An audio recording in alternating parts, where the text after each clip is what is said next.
journal vous est offert par le FPI, Fonds des promotions de l'industrie, votre partenaire privilégié pour la réussite de vos projets.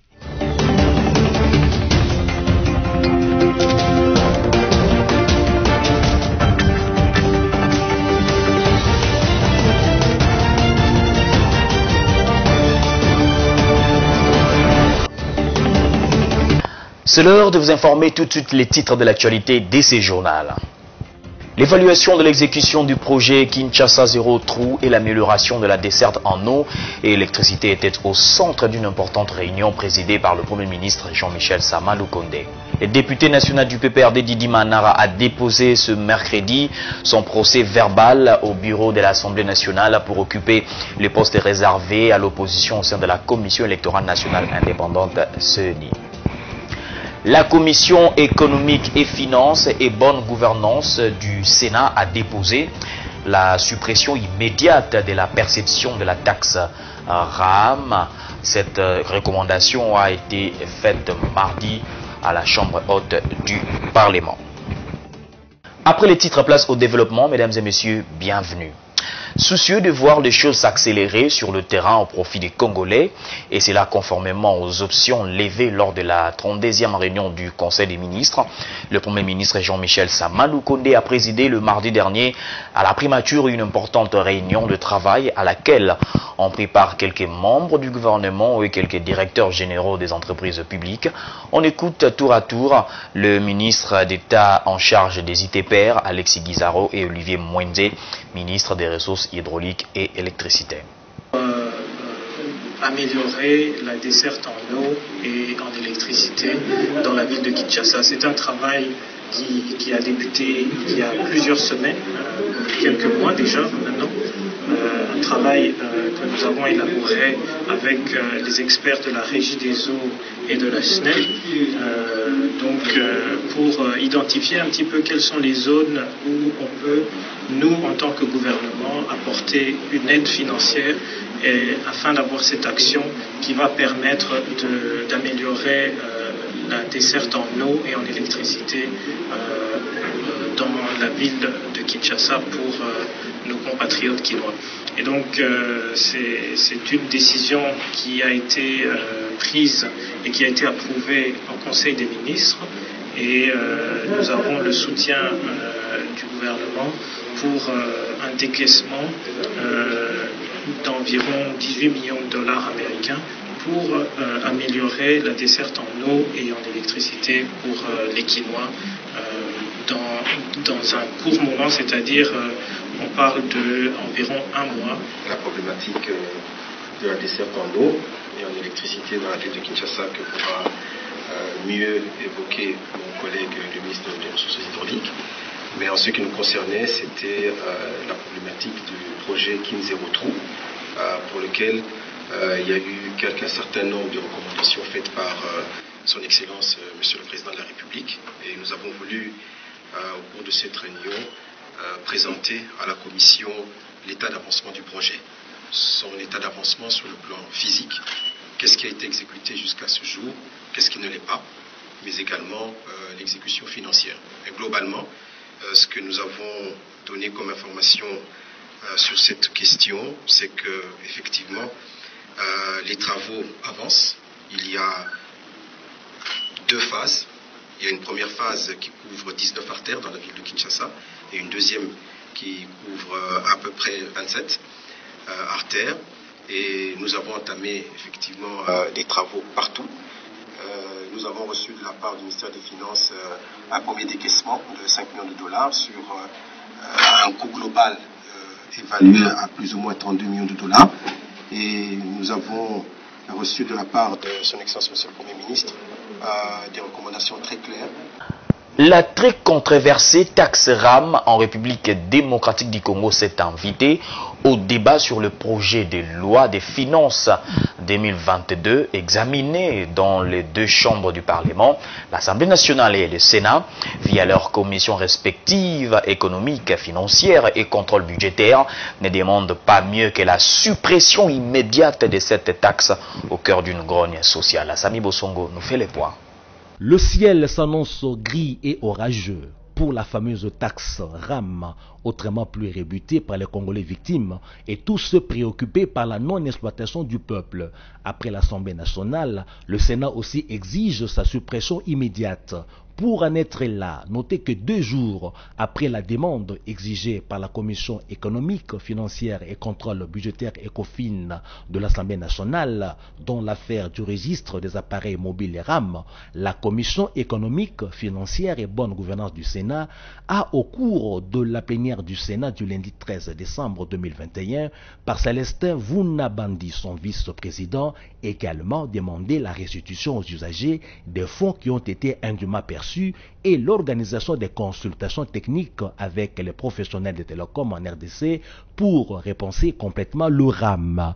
Dans son speech à l'occasion de la présentation du rapport de la dite commission, Célestin Vunabandi a dit, nous citons, « Votre commission a réaffirmé avec force le caractère arbitraire et unique de la taxe RAM, même si elle est assise sur des dispositions réglementaires au demeurant contestables. En effet, à partir du moment où la taxe RAM est un prélèvement obligatoire, où la contrepartie n'est pas perceptible, elle prend le caractère d'une taxe parafiscale qui ne peut être perçue qu'en vertu de la loi et comptabilisée au compte du Trésor public. » Parmi les révélations de la commission ECOFIN du Sénat, outre la clé de répartition des recettes RAM qui se fait de la manière suivante, 65% pour l'ARPTC, 5% pour les opérateurs mobiles Mani et 30% pour un opérateur économique dénommé 50C Énergie RDC, dont les prestations, a garanti Célestin Vunabandi, restent encore énigmatiques.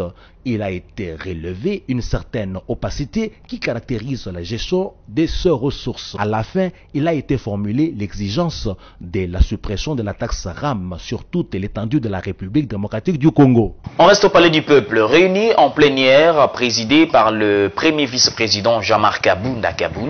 Mardi, les députés ont jugé recevable et renvoyé pour amélioration à la commission PAJ le projet de loi d'habilitation, lequel vise à donner quitus au président de la République et son gouvernement, en l'absence du Parlement en vacances, le droit de prendre par ordonnance la loi sur la prorogation de l'état des sièges en vigueur depuis le mois de mai dans les provinces de l'Ituri et du Nord Kivu, ainsi que la ratification de certains accords de financement et de coopération marqués du sceau de l'urgence dans le cadre du budget 2022 et du leadership du pays au sein de l'Union africaine. Suivez, le vice-ministre de la Justice en a fait le point.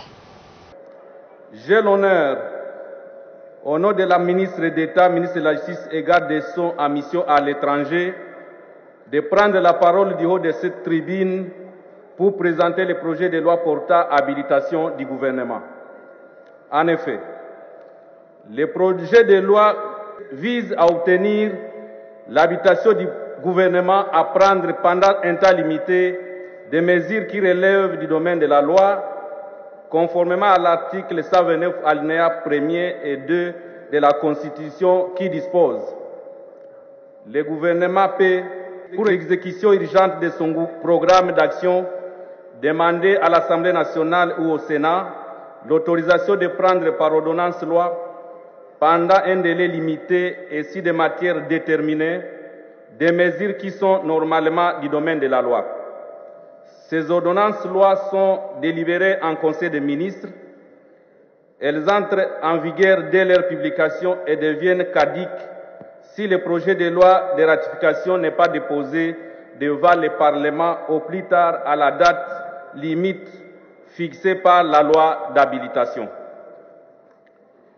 Il convient de rappeler qu'à son avènement, le gouvernement s'est assigné dans son programme un certain nombre d'objectifs, notamment celui de faire face à la situation sécuritaire qui prévaut dans la partie est de la République démocratique du Congo depuis plus de 2 décennies.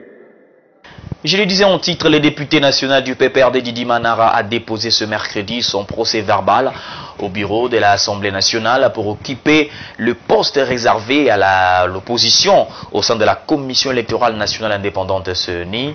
D'après Didi Manara, qui s'est livré à la presse au sortir du bureau de la Chambre basse du Parlement, il a répondu à l'appel du président de la République demandant à l'opposition de se joindre au processus électoral.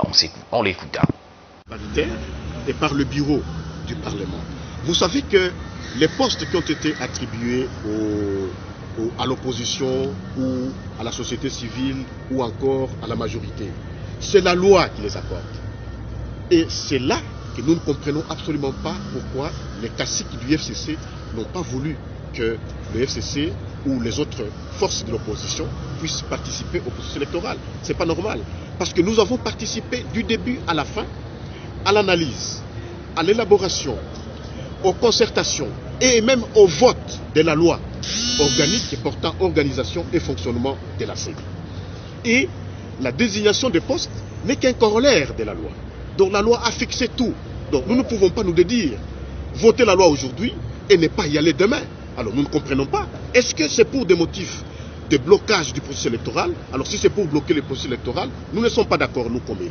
Mais si alors, c'est encore un autre... parce qu'on ne comprend pas pourquoi ils le font. Si c'est pour boycotter les élections, parce que je vous dis ici qu'en 2006, l'UDPS a fait cette politique-là de la chaise vide. C'est-à-dire boycotter ces élections. Et ce boycott des élections ne se fait pas le jour du vote. Mais c'est un processus qui commence dès le départ. C'est-à-dire commencer par mettre, c'est-à-dire renier l'existence, par exemple, de la Cour constitutionnelle. Il dit que cette Cour constitutionnelle-là n'est pas indépendante. La Cour constitutionnelle, mettre en dehors toutes les lois, donc refuser tout ce qui se passe, la désignation des membres de la CENI, on refuse, c'est-à-dire qu'on prépare le lit pour le boycott des élections. Et les élus, les députés nationaux de l'opposition qui sont dans cette chambre ne sont pas prêts pour ça. Vous savez, qui peut nier aujourd'hui que moi, Didi Manara, j'étais à l'avant-plan de l'opposition au niveau de ces parlements? Qui peut le nier aujourd'hui? Que ce soit au niveau national ou international, tout le monde sait que j'étais au premier plan de l'opposition au niveau de ce parlement. Et même la loi là, la loi portant organisation et fonctionnement de la CENI, c'est moi, Manara, qui ai engagé l'opposition parlementaire pour que cette loi-là soit votée au niveau de l'Assemblée. Donc, nous disons que nous sommes républicains. Le FCC, comme toute l'opposition a dit, nous optons pour une opposition républicaine, c'est-à-dire lorsque les choses se font en faveur du peuple congolais, nous sommes d'accord, mais lorsque les choses ne sont pas bien faites, nous protestons. Mais ici, le train des élections est en marche. Vous avez suivi vous-même les personnes. Dans un autre sujet, le vice-premier ministre de l'Intérieur et Sécurité, Daniel Asselo, a reçu en audience dans son cabinet de travail au début de la semaine l'ambassadeur de Chine en RDC, Zhu Jing. Quel est l'objet de la visite de l'ambassadeur chinois auprès du patron de la territoriale? Tentative de réponse avec Christelle Guenda. Je suis venu pour faire un échange avec le vice-premier ministre et ministre de l'Intérieur sur la sécurité des ressortissants chinois en RDC. Récemment, on a connu plusieurs enlèvements de ressortissants chinois en RDC, en particulier en Ituri et au sud Kivu. Donc j'ai exprimé ma préoccupation profonde sur la sécurité de mes ressortissants et aussi solliciter le soutien du gouvernement congolais pour améliorer la sécurité des ressortissants chinois en RDC. Et je suis heureux d'avoir beaucoup de consensus avec le vice-premier ministre pour travailler ensemble, prendre des mesures de renforcement de la sécurité en faveur de la communauté chinoise. Nous avons aussi discuté du renforcement de notre coopération bilatérale entre les institutions sécuritaires congolaises et chinoises pour mieux faire face aux défis d'insécurité. La sécurité, c'est toujours une des priorités de la coopération sino-congolaise. La Chine, nous sommes, en tant que membre permanent du Conseil de sécurité, nous sommes toujours en défenseur, un avocat de la RDC, notamment en ce qui concerne la situation sécuritaire à l'est du pays.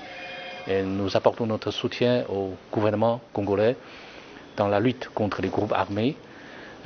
Aussi, nous sommes prêts à mieux faire partager nos savoir-faire, notre expérience dans le domaine de la sécurité avec les autorités congolaises. Le vice-premier ministre a eu une réaction très positive. Il a aussi exprimé la volonté du gouvernement congolais de renforcer la coopération sécuritaire avec la Chine, puisque nous sommes des partenaires stratégiques. L'amitié sino-congolaise date de longue date. Donc, quoi qu'il arrive, la Chine restera un partenaire fidèle. On va continuer à donner des contributions concrètes au développement du Congo, développement économique et social qui est le socle de la sécurité du pays. Dans le reste de l'actualité, mutualisation des forces RDC Ouganda pour traquer de rebelles ADF dans les provinces de l'Ituri et du Nord Kivu. La MONUSCO exprime sa volonté de participer dans ces opérations pour la protection et sécurisation des populations civiles. Bintou Keïta, la représentante spéciale du secrétaire général des Nations Unies en RDC, l'a fait savoir le mardi 14 décembre au sortir d'un échange avec le gouvernement militaire de l'Ituri. Images et commentaires. La MONUSCO réaffirme son engagement à appuyer les forces de défense et de sécurité dans la neutralisation de groupes armés, de protéger et sécuriser davantage le déplacé dans le cadre de la mutualisation des forces RDC-Ouganda. Déclaration de la chef de la MONUSCO en RDC, Bintou Keïta, au sortir d'un échange avec le gouverneur militaire et commandant des opérations militaires en Ituri. La population met son espoir à la fois dans l'autorité du pays pour redresser la situation et compte sur l'appui des partenaires. Ce que je peux vous confirmer, c'est que vous pouvez compter sur l'appui des Nations Unies et de la MONUSCO pour appuyer les efforts de l'autorité nationale, de l'autorité provinciale, puisque une expression que nous aimons bien les deux, c'est nous devons mutualiser les efforts pour arriver à quelque chose. Devant la presse, la représentante spéciale du secrétaire général des Nations Unies en RDC n'est pas allée par le dos de la cuillère pour condamner les attaques des groupes armés contre les sites de déplacés des Drodro, héros en territoire de Djougou. Ces attaques qui constituent une violation grave du droit international humanitaire, mais aussi un crime contre l'humanité. Bien évidemment, nous condamnons de la façon la plus ferme les attaques contre les populations civiles et en particulier les sites de déplacés parce que, comme vous l'avez dit, il y a le droit humanitaire international qui très clairement dit que ces lieux sont des lieux protégés, y compris les écoles, les hôpitaux, les établissements religieux, etc. Tout ça, c'est vraiment quelque part dans l'ordre du sacré. C'est-à-dire que ça ne devrait pas être touché. Ceux qui, dans leur posture, ne voient aucun problème à détruire à travers leurs actes, devraient répondre devant la justice. Aussitôt arrivé en Ituri, Bintou Keïta a visité le camp de déplacés de Ro en territoire de Djougou, question d'apporter les réponses d'urgence sur le plan sécuritaire et humanitaire aux populations vulnérables. Par ailleurs, notons que l'armée, la police et la MONUSCO ont mis les bouchées doubles pour créer la cohésion sociale entre les communautés vivant en Ituri en vue d'éviter le massacre et la guerre interethnique. Dans un autre sujet un peu similaire, plusieurs couches socio-professionnelles de l'Ituri sont convaincues de la détermination du chef de l'État d'imposer la paix dans cette province sous état de siège lors du discours de l'État de la Nation. Retour sur certaines réactions. Je ne ménagerai aucun effort pour restaurer la paix et la sécurité en n'importe quel coin et recoin de la République. Le discours du chef de l'État Félix Antoine Tshisekedi Tshilombo sur l'état de la nation devant le Parlement réuni en congrès constitue un signal fort pour le retour définitif de la paix en Ituri, une province sous état de siège où les forces armées intensifient des opérations pour la neutralisation de groupes armés, satisfaction de différentes couches socio-professionnelles recueillies ce mardi 14 décembre 2021 à Bunia. Et nous trouvons dans un état de siège avec la mutualisation des forces. À notre avis, là où se trouvent les états de siège ont encore besoin de plus de moyens aux FARDC. Et ces moyens peuvent être octroyés en ressources humaines, en ressources matérielles et en ressources financières pour que les FARDC imposent la paix là où on a décrété les états de siège. Je crois qu'il revient à la population parce que cette action qui émane des chefs de l'État mérite d'être soutenue pour que nous puissions gagner rapidement et effectivement la paix dans l'Assemblée de la République. Nous continuons toujours à féliciter la manière dont le chef de l'État a peint sur un tableau noir la situation sécuritaire, humanitaire, économique et sociale de la République démocratique du Congo. Le chef de l'État a affronté sans embâche la problématique de l'insécurité dans les deux provinces, l'Ituri et du Nord Kivu. Nous félicitons son Excellence pour ses efforts multiples, n'est-ce pas, pour avoir initié cet aspect de l'état de siège, comme c'était notre attente, restaurer la paix effective pour qu'il y ait le développement durable. Rappelons que 6 mois après la mise en place de l'état de siège en Ituri, plusieurs avancées sont déjà enregistrées. Il s'agit de la réouverture de certains accès routiers d'intérêt économique, ainsi que la récupération de plusieurs localités entre les mains de groupes armés et un retour massif des populations de Chefri, de Basili, Andissoma et Mobala, en territoire du Romo. Et le président honoraire des églises du Christ au Congo exhorte les confessions religieuses de l'Ituri à continuer de transformer le cœur endurci à la base des violences sur l'ensemble de la province. Marini Bodo a fait cette exhortation au sortir d'une audience avec le gouverneur de province ce mercredi. Par la même occasion, allais-je dire, il a invité les populations de l'Ituri à cultiver la paix et la cohabitation pacifique. Suivez. Les collèges des évêques de la 88e communauté Afrique-Irlande Tchétch, conduit par Monseigneur Marini Bodo Pierre, président honoraire des églises du Christ au Congo, a eu les échanges fructueux avec les gouverneurs de la province de l'Ituri, le lieutenant-général Luboya Nkanshamadjoni. Au menu de leurs entretiens, la situation sécuritaire et humanitaire du site de déplacés d'Hérault. Monseigneur Marini Bodo Pierre lance un message de paix aux populations ituriennes. Nous sommes venus ici pour nous rencontrer et voir l'état des lieux. Alors c'est comme ça que nous avons dit non, il faut d'abord arriver chez le gouverneur pour nous donner la matière qui fera l'objet de notre ordre du jour et pour que nous puissions en parler. Parce que parfois la presse dépasse la réalité, mais la situation locale est différente parfois. Pour pacifier totalement la province et espérer au développement de l'Ituri à la hauteur de ses richesses, l'homme de Dieu exhorte les confessions religieuses ainsi que le fidèle à travailler pour transformer le cœur dur. La matière principale, c'est que l'Ituri a besoin de la paix. Comment y arriver, ça c'est l'autre manière de le faire. Parce que vous voyez, nous sommes en difficulté ici.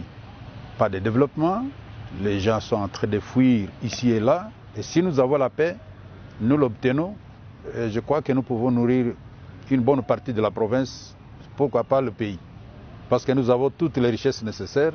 Ici, quand vous circulez à gauche, à droite, vous voyez, multiforme. Nous sommes gâtés par Dieu. Avec l'Ituri, on peut créer la classe moyenne. La classe moyenne quitte la pauvreté, mais il n'est pas encore riche, mais il monte. Dans la même veine, le gouverneur militaire de l'Ituri, le lieutenant-général Luboya Nkanshamadjoni, sollicite l'accompagnement de toutes les couches sociales de l'Ituri aux actions des forces armées pour le retour de la paix sur l'ensemble de la province. On parle culture dans ce journal. La rumba congolaise a été inscrite sur la liste représentative du patrimoine culturel immatériel de l'humanité mardi 14 décembre par l'UNESCO. C'est une nouvelle étape dans l'histoire déjà très riche de cette musique qui a traversé siècles et frontières tout en se modernisant. Je vous propose de suivre ce récit. C'est donc une nouvelle étape dans l'histoire déjà très riche de cette musique. Que ce soit à Kinshasa ou à Brazzaville, les spécialistes situent les origines de ce style musical dans l'ancien royaume Congo, sur la côte ouest de l'Afrique centrale. On y pratiquait il y a près de 500 ans déjà une danse appelée alors Nkumba, une danse nombril contre nombril, connue aujourd'hui sous le nom de collet serré. Plus tard, avec la traite négrière, au XVe siècle, les Africains amèneront dans les Amériques leur culture et leur musique. Ils fabriqueront leurs instruments de plus en plus sophistiqués et ce style reviendra ensuite en Afrique beaucoup plus tard. Dans sa version moderne, la rumba a un peu moins d'une centaine d'années. Elle est issue de la rumba cubaine des années 1930 et elle prend son véritable essor dans les années 1940. Depuis, la rumba ne cesse d'évoluer, célébrée par de nombreux artistes, à commencer par Tabouley, Rochereau, Papa Wemba ou encore Grand Calais.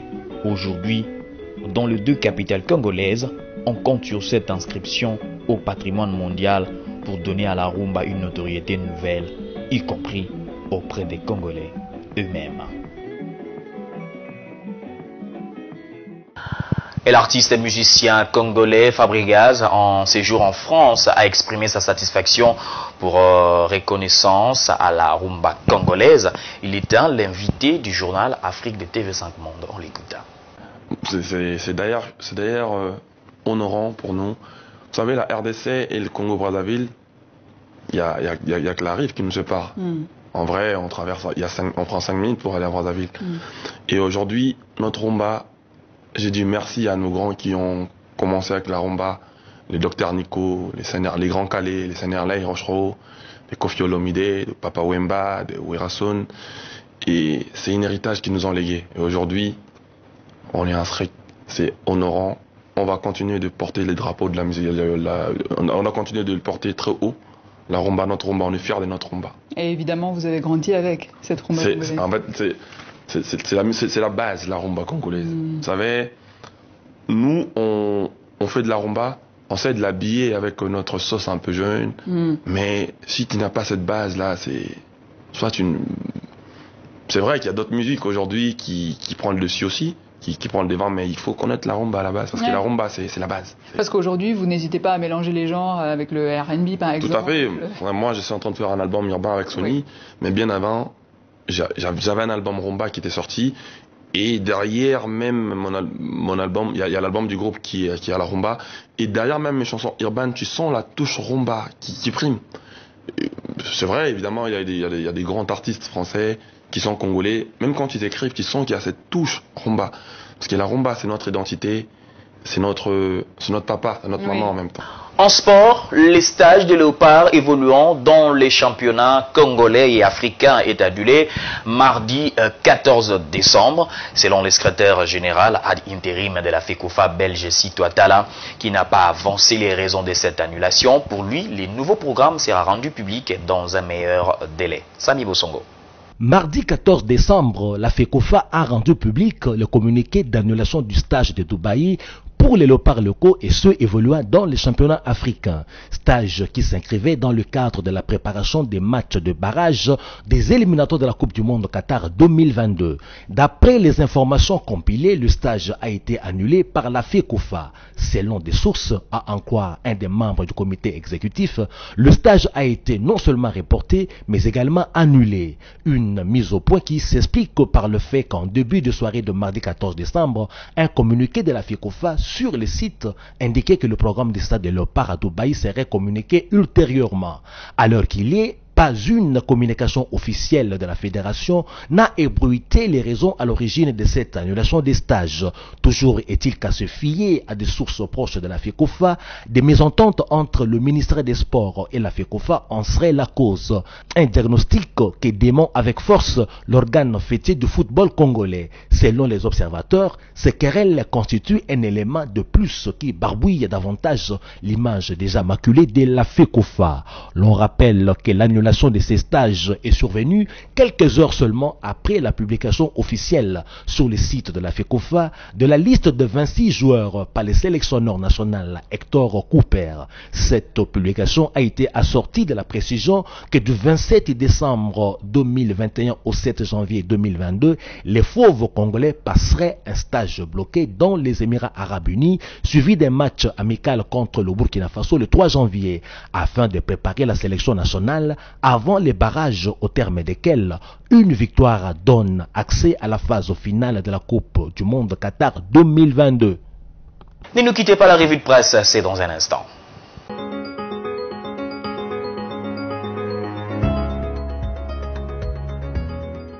Bonjour. Entamons notre survol des médias en ligne de ce mercredi 15 décembre par cette information de 7 sur 7.cd. Sous le titre RDC, 30% de recettes du RAM sont versées à un opérateur privé. Ce média écrit, comprenant une partie de l'exposé du vice-président de la Commission économie, finances et bonne gouvernance du Sénat ECOFIN, le sénateur Célestin Funabandi. Par ailleurs, votre commission a noté une clé de recette RAM qui cache une certaine opacité dans la gestion de cette ressource. En effet, les recettes du RAM sont réparties en raison de 65% pour la RPTC, 5% pour les opérateurs mobiles et 30% pour un certain opérateur privé dénommé 500 Énergie RDC, dont les prestations restent énigmatiques.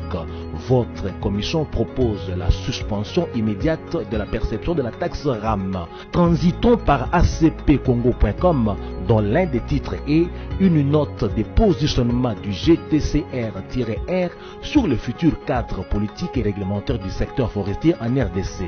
Le site renseigne à ces propos que, selon les organisateurs, les objectifs majeurs de l'atelier relatif consistent à informer les participants sur les processus de la future réforme forestière concernant les enjeux, les objectifs, l'approche, les parties prenantes et les appuis disponibles ou mobilisables.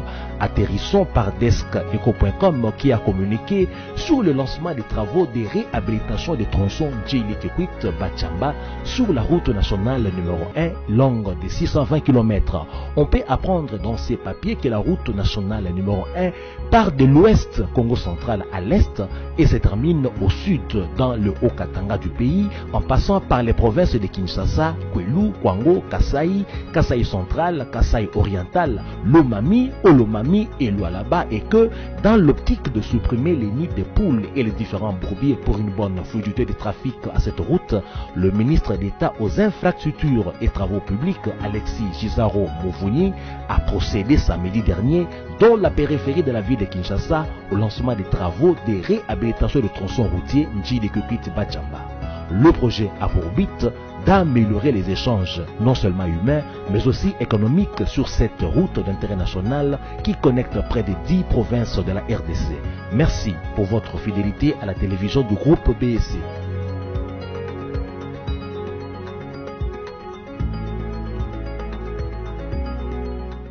Voilà, si vous nous avez pris en cours de diffusion, voici l'essentiel à retenir. L'évaluation de l'exécution du projet Kinshasa Zéro Trou et l'amélioration de la desserte en eau et électricité étaient au centre d'une importante réunion présidée par le Premier ministre Jean-Michel Sama Lukonde. Le député national du PPRD Didi Manara a déposé ce mercredi son procès verbal au bureau de l'Assemblée nationale pour occuper les postes réservés à l'opposition au sein de la Commission électorale nationale indépendante CENI. La Commission économique et finances et bonne gouvernance du Sénat a déposé la suppression immédiate de la perception de la taxe RAM.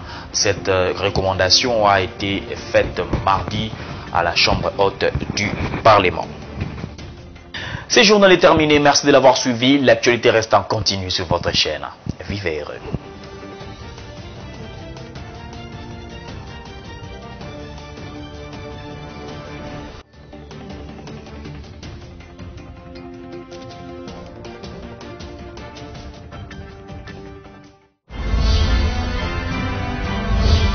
journal vous a été offert par le FPI, Fonds des promotions de l'industrie, votre partenaire privilégié pour la réussite de vos projets.